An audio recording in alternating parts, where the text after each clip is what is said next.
আসসালামু আলাইকুম বন্ধুরা, আশা করি আপনারা সবাই ভালো আছেন। নতুন আরেকটা ভিডিওতে আপনাদের সবাইকে স্বাগত জানাচ্ছি। সৌদি আরবের ফ্রি ভিসা, সাপ্লাই ভিসা নাকি কোম্পানির ভিসা, এই মুহূর্তে কোন ভিসা দিয়ে আসলে আপনাদের প্রবাস জীবন ভালো হবে? তো এই ধরনের প্রশ্ন হয়তো বাংলাদেশে থাকা অবস্থায় করলে আমি আপনাদেরকে একটা সাজেশন দিতে পারবো। যারা ইতিমধ্যে সৌদি আরবে চলে আসছেন, কোনো কোম্পানির ভিসাতে আসছেন কিংবা ফ্রি ভিসাতে আসছেন, যে কোনো ভিসায় হোক না কেন আপনি আসছেন, সেই ক্ষেত্রে আসলে এই ভিডিওটা আপনার অতটা গুরুত্বপূর্ণ না। যারা নতুন প্রবাসী, নতুন আসবেন, তাদের জন্য এই ভিডিওটি অত্যন্ত গুরুত্বপূর্ণ বলে আমি মনে করি। অনেকের ইচ্ছা শক্তির উপর এই বিষয়টা নির্ভর করে, কারণ আপনি সৌদি আরবে আসার পর আপনার পরিকল্পনা, ভবিষ্যৎ পরিকল্পনা কি, বর্তমান পরিকল্পনা কি, এ ধরনের উপর ডিপেন্ড করে।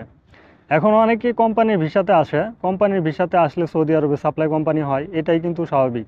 কারণ বর্তমানে সৌদি আরবের যে কোম্পানির ভিসাগুলো আপনারা দেখেন, প্রত্যেকটা কোম্পানিকে ওয়ার্নিং দিয়ে দেওয়া হয়েছে সৌদি সরকারের মাধ্যমে, যাতে কোনো প্রবাসী প্রয়োজন হলে এই সৌদি আরব থেকে যাতে তাদেরকে ট্রান্সফার করে নেয় কিংবা কাফালা করে নেয়। আর যারা অ্যাকচুয়াল সৌদি আরবের এই বর্তমান সময়ে আপনারা আসতেছেন কোম্পানিগুলোতে, সেগুলো সাপ্লাই হওয়ার একমাত্র কারণ হচ্ছে যেহেতু কোম্পানির ভিসা বন্ধ, এই জন্য থার্ড পার্টির সিস্টেমের মাধ্যমে কিন্তু কোম্পানি লোক আনে, আর এই মাধ্যমে কিন্তু আমাদেরকে কাজ করতে হয়। সেজন্যই কিন্তু ম্যাক্সিমাম কোম্পানি সাপ্লাই হয়ে যায়। আপনি যত ভালো কোম্পানিতে আসেন না কেন, সৌদি আরবে আসার পর দেখা যাচ্ছে যে কোম্পানিটা সাপ্লাই। তো এরকম সিচুয়েশনে আমাদের প্রত্যেকের পড়তে হয়। অ্যাকচুয়াল আপনার যে প্রশ্নটা, এই প্রশ্ন হতে পারে যে আমি এই সময়ে কোন ভিসা দিয়ে সৌদি আরবে আসলে ভালো হবে, এই সময় কোন ভিসা দিয়ে সৌদি আরবে আসলে ভালো হবে, এটা হচ্ছে আপনার প্রশ্ন। এই প্রশ্নের উপর ভিত্তি করে যেহেতু ভিডিওটি তৈরি করতেছি, আপনার যদি ভবিষ্যৎ পরিকল্পনা সৌদি আরবে বেশি দিন লাস্টিং করার মতো থাকে এবং আপনি যদি আসার পর হাই হতাশে না পড়তে চান, তাহলে অবশ্যই আপনাকে ফ্রি ভিসাটাই বেছে নিতে হবে। কারণ এই ফ্রি ভিসাতে আসলে আপনার অনেকটাই লাভ রয়েছে। কারণ সৌদি আরবে থাকবেন, সৌদি আরবে থাকার পর আপনি এখানে যতদিন থাকবেন, আপনার ইকামা যতদিন রয়েছে অতদিন আপনি ইচ্ছা মতো কাজ করলেন। ইকামার মেয়াদ শেষ হওয়ার দিকে তখন যদি আপনি ইকামা নাও বানাতে পারেন, অন্য কোনোখানে আপনি ট্রান্সফার হয়ে যেতে পারবেন। আপনার এই সিস্টেমটা রয়েছে।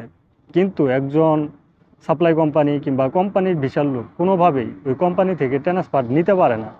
কোম্পানি তাদেরকে একটা কথাই বলে যে তোমরা যদি ট্রান্সফার হতে চাও তাহলে একেবারে দেশে চলে যাও, দেশে চলে যেয়ে তারপর আবার নতুনভাবে আসো। তখন কিন্তু আমাদেরকে আসলে আর করার কিছু থাকে না। কারণ যখন কফিল কিংবা কোম্পানি আমাদেরকে এই কথা বলে, তখন আমরা যদি আবার নতুন করে দেশে চলে যাই, চলে যেয়ে যদি আবার নতুন কোনো ভিসাতে আসি, দেখা যাচ্ছে 4-5 লাখ টাকা, 6 লাখ টাকা আবার নতুনভাবে খরচ হচ্ছে।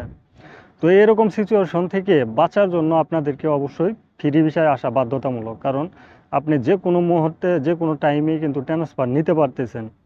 তো ট্রান্সফার নেওয়াটাই হচ্ছে বড় কথা। এটাতে একটা সুযোগ রয়েছে।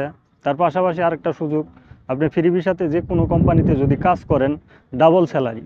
একটা কোম্পানির লোকের স্যালারি হয় আপনার 1000 রিয়াল, 1200 রিয়াল, কিন্তু একটা ফ্রি ভিসার প্রবাসীর স্যালারি হয় 2000, 2200, 2500 কিংবা এর চাইতেও বেশি হয়ে থাকে। মোট কথা, ফ্রি ভিসায় আসার পর আপনি ভালো টাকা ইনকাম করতে পারলে আপনি ভালো থাকতে পারবেন, ভালো টাকা ইনকাম না করতে পারলে আপনি সমস্যায় পড়বেন। ফ্রি ভিসায় যে সব সমস্যার সমাধান তা কিন্তু না। ফ্রি ভিসাতেও বিভিন্ন ধরনের ক্রাইটেরিয়া রয়েছে, বিভিন্ন ধরনের সিস্টেম রয়েছে, কোথায় গেলে কাজ করা যাবে, কোথায় গেলে করা যাবে না, পাশাপাশি কোন ধরনের কাজগুলো করতে পারবেন, এই তথ্যগুলো কিন্তু থাকে। অ্যাকচুয়াল সৌদি আরবে ফ্রি ভিসা বলতে কোনো ভিসা নেই, কিন্তু সিস্টেম, আমাদের প্রবাসীদের যে সিস্টেমটা, এই সিস্টেমটা মেনটেন করে আসলে আমরা ফ্রি ভিসা বানিয়ে নিয়েছি। যেমন কফিলের যাবতীয় যেই খরচগুলো, এই খরচগুলো আমাদের পকেট থেকে যায়। ইকামার খরচ, এগুলো আমাদের পকেট থেকে যায়। মানে এভরিথিং, যা কিছু খরচ রয়েছে প্রত্যেকটা খরচই কিন্তু প্রবাসীদের পকেট থেকে কিন্তু দেয়। আপনি যে বাংলাদেশে যাবেন, বিমান টিকিট, এরপর ছুটি লাগাবেন কিংবা এক্সিট লাগাবেন, ফ্রি ভিসায় থাকলে সম্পূর্ণ খরচ, সম্পূর্ণ দায়ভার আপনার। ইকামা আপনাকে রিসিভ করতে হবে। মানে এভরিথিং, আপনি যেখানে ইচ্ছা সেখানে কাজ করতে পারবেন। এটার পাশাপাশি এগুলো আপনাকে মেনটেন করে নিতে হবে। তো ফ্রি ভিসার কিছু সমস্যার কথা যদি আমি আপনাদেরকে না বলি তাহলে আপনারা বুঝবেন না।